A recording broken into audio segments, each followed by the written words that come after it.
जिस ईरान को दुनिया एक सख्त और मजबूत सिस्टम के तौर पर देखती रही, आज वही ईरान अंदर से हिलता हुआ दिखाई दे रहा है। एक तरफ महंगाई और बेरोजगारी से टूटी जनता, दूसरी तरफ सत्ता बचाने में जुटी हुकूमत, और इन सब के बीच अमेरिका की खुली चेतावनी जो इस आग में घी डालने का काम कर रही है।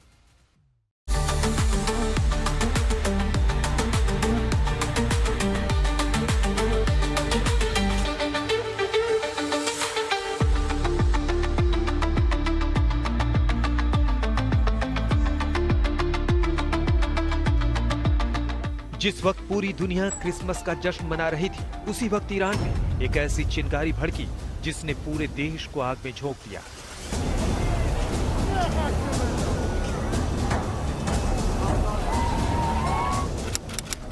(28 दिसंबर 2025) अमेरिकी प्रतिबंध के बावजूद ईरान ने अपने 3 सैटेलाइट अंतरिक्ष में भेजे और ये तीनों सैटेलाइट रूस की मदद से भेजे गए। ईरान ने कहा यह पर्यावरण की जानकारी देगा और अमेरिका ने कहा यह जासूसी सैटेलाइट है। ईरान के सुप्रीम लीडर सैटेलाइट्स की लॉन्चिंग के बाद जश्न मना रहे थे, लेकिन उस वक्त किसी को अंदाजा नहीं था कि देश के अंदर क्या तूफान आने वाला है।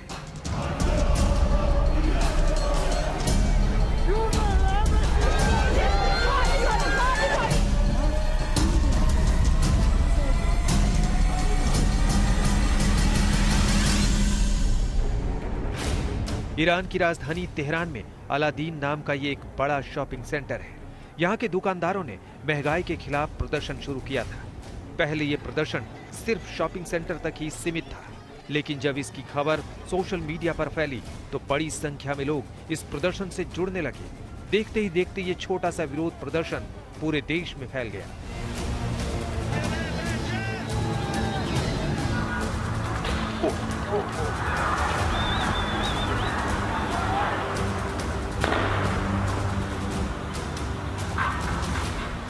एक एक करके शहर के शहर सुलगते चले गए। कहीं सरकारी इमारतों पर हमला हो रहा था,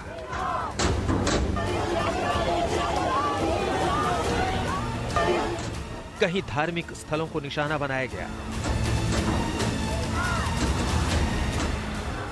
कहीं पुलिस से झड़प हो रही थी।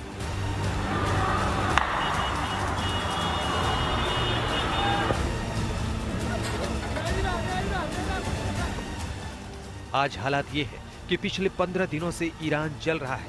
लोग सड़कों पर उतर चुके हैं, महंगाई आसमान छू रही है। जबरदस्त दमन के बावजूद प्रदर्शन हो रहे हैं, लिहाजा बार बार अमेरिका ईरान को हमले की धमकी दे रहा है। There seem to be some people killed that aren't supposed to be killed. These are violent. If you call them leaders, I don't know if they're leaders or just they rule through violence. Ron this morning that help is on the way for protesters. What did you mean by that? What kind of help? You're going to have to figure that one out. I'm sorry. Iranian patriots keep protesting, take over your institutions if possible, and save the name of the killers and the abusers that are abusing you. You're being very badly abused. जानकार कहते हैं कि America की तरफ से बार बार लोगों को प्रदर्शन करने के लिए कहना उसकी रणनीति का नतीजा है, क्योंकि अमेरिका को लगता है कि ईरान की सरकार कमजोर हो गई है और आर्थिक दृष्टि से ये सच भी है। विरोध प्रदर्शन के बीच ईरान की करेंसी इतनी गिर चुकी है जितनी शायद पहले कभी नहीं गिरी। हालत ये है कि एक अमेरिकी डॉलर के बदले लाखों ईरानी रियाल देने पड़ रहे हैं। रियाल की हालत ये है कि ये भारतीय मुद्रा के मुकाबले इसकी कीमत 0.000091 पैसे रह गई है। वहीं अमेरिकी डॉलर के मुकाबले ईरानी रियाल 0.000010 सेंट पर आ गया है। इतना ही नहीं, ईरानी रियाल की कीमत यूरो के मुकाबले 0 हो गई है। इसका मतलब है कि अब यूरोप के 27 देशों में ईरानी रियाल नहीं चलेगा। ये प्रदर्शन ईरान के इतिहास के सबसे बड़े और खतरनाक आंदोलनों में से एक बन चुका है। कई जगह इंटरनेट बंद कर दिया गया है। प्रदर्शनकारियों ने एलन मस्क के स्टारलिंक का सहारा लिया, लेकिन ईरान की सरकार ने स्टारलिंक इस्तेमाल करना ही गैर कानूनी घोषित कर दिया। सरकार सिर्फ स्टारलिंक को जब्त ही नहीं कर रही है, स्टारलिंक के इंपोर्ट पर ही बैन लगा दिया गया है और इस्तेमाल करने वालों को गिरफ्तार किया जा रहा है।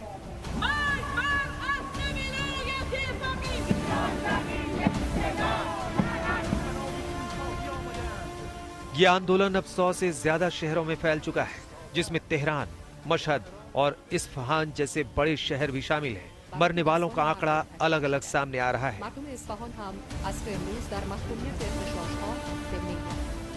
इंटरनेशनल ह्यूमन राइट्स संस्था के मुताबिक 12,000 से ज्यादा लोग मारे गए हैं।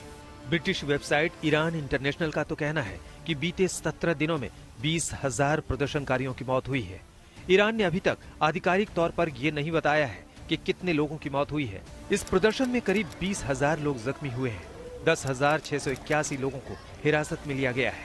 इतना ही नहीं, ईरान सरकार ने 26 साल के प्रदर्शनकारी इरफान सुल्तानी को फांसी देने का फैसला किया है।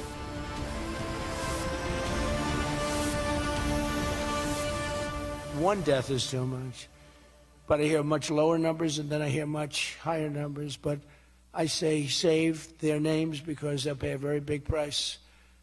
And I've canceled all meetings with the Iranian officials until the senseless killing of protesters stops. And all I say to them is help is on its way. You saw that I put tariffs on anybody doing business with Iran. Just went into effect today.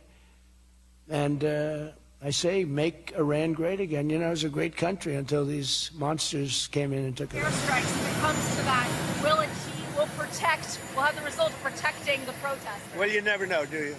You never know. Do you think it's... So far, my track record's been excellent, but you never know. Do you think it's going to be something kinetic like that, or more like cyber?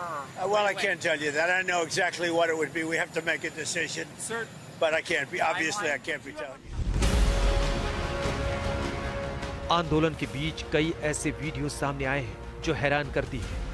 इस video में लोग जगह जगह दीवारों पर Trump के poster लगा रहे हैं। इस वीडियो में महिला अपने ईरान के सुप्रीम लीडर के पोस्टर में आग लगाती है और फिर पोस्टर से सिगरेट जलाती है।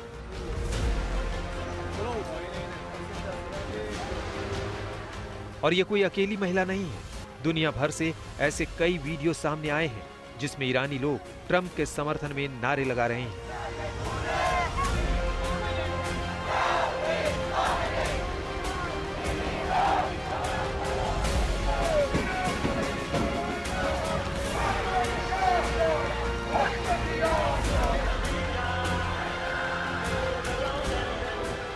लेकिन ईरान में ही लाखों लोग ऐसे भी हैं जो सुप्रीम लीडर के समर्थन में भी हैं।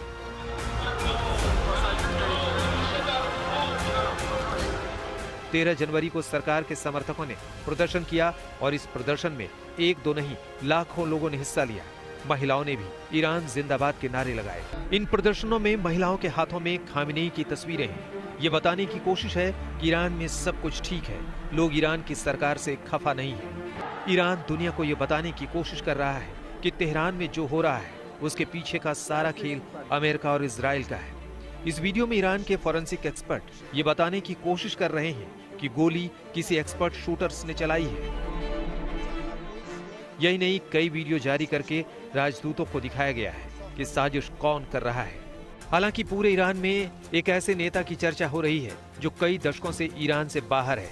खस्ताहाल अर्थव्यवस्था से आक्रोशित लोग निर्वासित क्राउन प्रिंस रजा पहलवी की वापसी की मांग कर रहे हैं। ईरान के निर्वासित crown prince Reza Shah Pahlavi लगातार इस आंदोलन में शामिल लोगों को सड़कों पर उतरने को कह रहे हैं।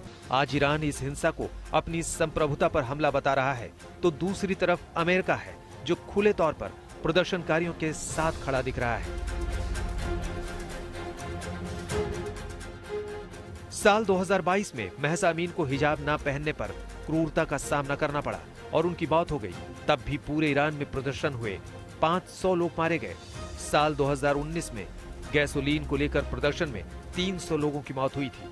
साल 2017-18 में महंगाई को लेकर विरोध में 20 लोग मारे गए थे और साल 1979 में हुई इस्लामिक क्रांति में भी 2 से 3 हजार लोग ही मारे गए थे।